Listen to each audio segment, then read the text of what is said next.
የሀብታምና የድሃ ሰርግ ደግሞ ልውሰዳችሁ። የድሃ ሰርግ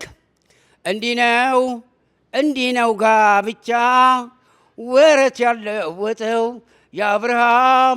የአብርሃም የሳራ ከዛ ምግብማ ሞልቶ ለምለክፍሽ ንሳኝ የፍቅር ህመም ነው እኔን ያስከሳኝ። የለም እኮ ምግቡ አሉ ቄሱ። የትኛው ምግብ ነው ምግብማ ሞልቷል የሚለው? ብፌው ላይ ሳየው ቅንጬ ሀባብ፣ ያበሻ ዳቦ ሀባብ፣ ጥቅል ጎመን ሀባብ፣ ሰላጣ ሀባብ፣ ችፕስ፣ ቀይ ስር። ምግብማ ሞልቷል ይሄ ነው። ከዛ ጠጅ አይደለም ሼፕስ ተበጥብጦ በየጠረጴዛው ላይ ሼፕስ ጠጅ መስሎኝ ስጠጣው ሼፕስ ነው። ጠጅ እንግዲህ ዛሬ እድሩ ዕቃ ስላልሰጠን ጠጅ ዛሬ የሚቀዳው በዚህ ነው አሉና በርሜሉን ከፈቱ።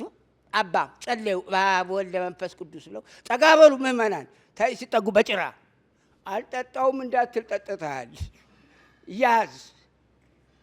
ሲኖርም ሲሞትም የማያምርበት ድሃ ብቻ ነው። አመሰግናለሁ። ድሮና ዘንድሮ ልግባላችሁ ደግሞ በአሁኑ ጊዜ የአሁን ልጅ ማለት አሮጌ መኪና ነው፣ ወጪ ብቻ። የአሁን ልጅ አሮጌ መኪና ወጪ ብቻ። የድሮ ልጅ አውሮፕላን ካየ ብሎ ያድጋል። የድሮ ልጅ ቀጫ አለ፣ ቆረቆር አለ፣ ፎሮፎር አለ፣ ቅጫማ አለ፣ ተዋን አለ። እነዚህን ሁሉ ተቋቁሞ በበረባሶ ጫማ ከባድ የሚጫወትበት ኳስ የካልሲ ኳስ። ያው ልጅ ሲወለድ የተወለደው ሀያት ሚስቱ በስቲች ነው የወለደችው። የተወለደው ልጁ 40 ሺህ ብር ተከፍሎ ነው። ሚስቴ ወልዳ መጣች ነው ብለው ከዝቼ መጣው። የድሮ ልጅ እሽሩሩ ማሞ እሽሩሩ ይተኛል። ጋቢ አድርገ ኦክሲጅን ከራሱ የደብረ ብርሃን ብርድ ልብስ እሽሩሩ ብለህ ይተኛል። ያሁን ልጅ እሽሩሩ ማሞ እሽሩሩ ስትለው ማሚ ድምፅሽ ይቆራረጣል፣ ተኬ ይወጣል፣ ደንፍላት ነው የዘፈንሽው። የድሮ ልጅ ቁንጥጫ ለቁንጥጫ ሸዋ ብትን። ያሁን ልጅ አይፎን ነው የሚይዘው፣ አፉን አይዝም። የድሮ ልጅ እኮ በፊሊት ኪዳን ነው ሃሎ። የድሮ ልጅ በጣም በቃ መሀን ናቸው ከተባለ አባትየው 10 ነው የሚወልዱት።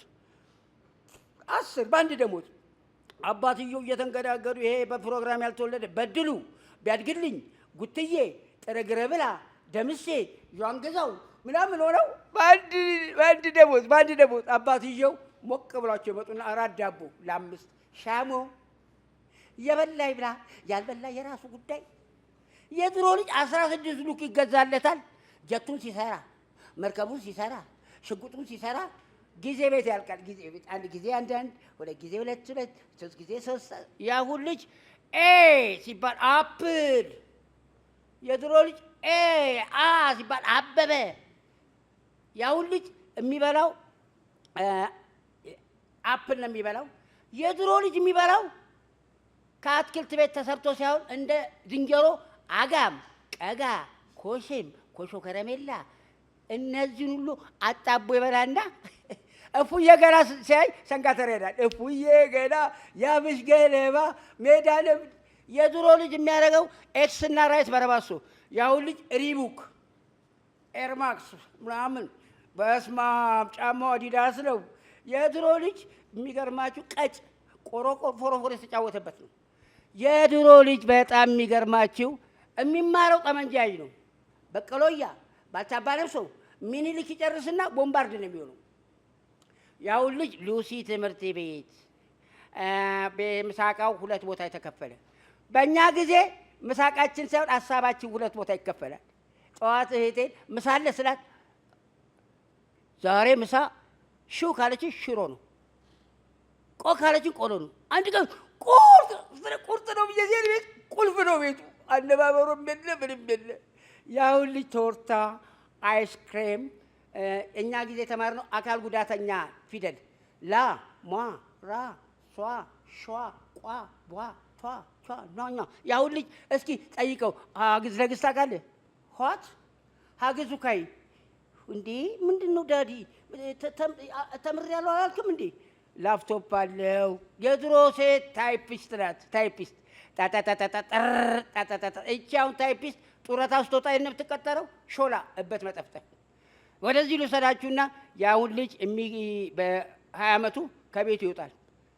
በእኛ ጊዜ በ80 ዓመቱ እማየታገሽኛ ገባለሁ፣ እማየታገሽኛ ገባለሁ። እናትዬው 90 ናቸው። መቋሚያዬን ስጠኝ እኔ ያገባለሁ እኔ ያገባለሁ ብለው አይሞቱም። ደግሞ የዘንድሮ እናትና አባት አይሞቱ 90 ምናምን ዓመታቸው። የኔ እናት የሞተችው ጳጉሜን ማጣሪያውን አልፋ መስከረም 1 ሞተች። ከዛ በኋላ አንዱ ሲያለቅስ ወይኔ ማዘር ማጣሪያውን አልፈው መስከረም 1 ተጠሩ ይጠሩ። ከዛ በኋላ ጸጉሬን እየተላጭቻለሁ። አንተ ማዘር በምንድን ነው የሞቱት? በጉሩብ ጸብልበል ማዘር የሞተችው እንዲህ እያስላቸው ነበር። ምን ልታረግላት ነው? ስንት መርፌ የሚወጋላት ይመስል እኔ ታምሜ አንዱ የጠቃጠቆ ሙዝ የተሰፋ ይዞልኝ መጣ። ማርቲ ሙዝ መቼም አይበላልህም። እስኪ እቺ በሰል ያለችው ብላለኝና አንዱ እንደበላው እሱ ሶስቱን ቀጥፎታል። የኢትዮጵያ ሕዝብ አይቅበርህ፣ ሲቀብርህ ደግሞ ኢንጂነር ይሆናል። እዚህ ጋር ሊሾርክ፣ እዚህ ጋር ሊሾርክ፣ እዛው ሐሜት። ይሄ እኮ ከእናቱ ሆድ ወጥቶ እናቱን የሚረግጥ ማን ነው ሲባል ቀለሙ። ድሮን የክብሪት ነበር የማውቀው፣ ለካ እናቱን ይመታል።